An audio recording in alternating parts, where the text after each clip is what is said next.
किसी जमाने की बात है।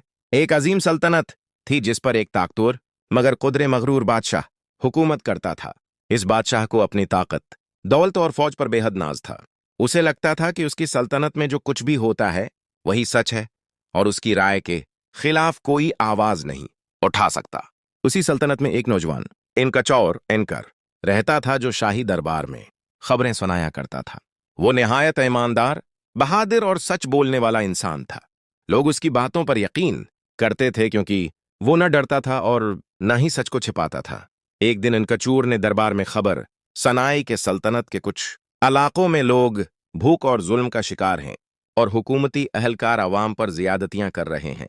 ये सुनकर बादशाह को सख्त गुस्सा आया। उसने इनकचूर को घूरते हुए कहा, तुम मेरी सल्तनत के खिलाफ बोलने की हिम्मत कैसे कर सकते हो?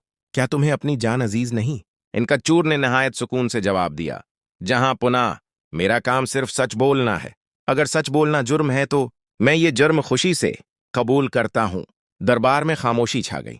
सब दरबारी डर के मारे सर झुकाए खड़े थे, मगर इनकचूर की आंखों में खौफ नहीं था, सिर्फ सच्चाई थी।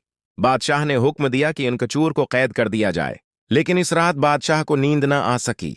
इनकचूर के अल्फाज इसके दिल में गूंजते रहे।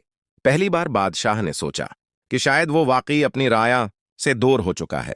अगले दिन बादशाह ने इनकचूर को दोबारा दरबार में बुलाया और कहा, अगर तुम सच बोलते हो तो मुझे खुद दिखाओ कि मेरी राया किस हाल में है। इनकचूर बादशाह को आम लिबास में शहर और देहात ले गया। बादशाह ने अपनी आंखों से गरबत, जुल्म और भूख देखी। इसकी आंखों में आंसू आ गए।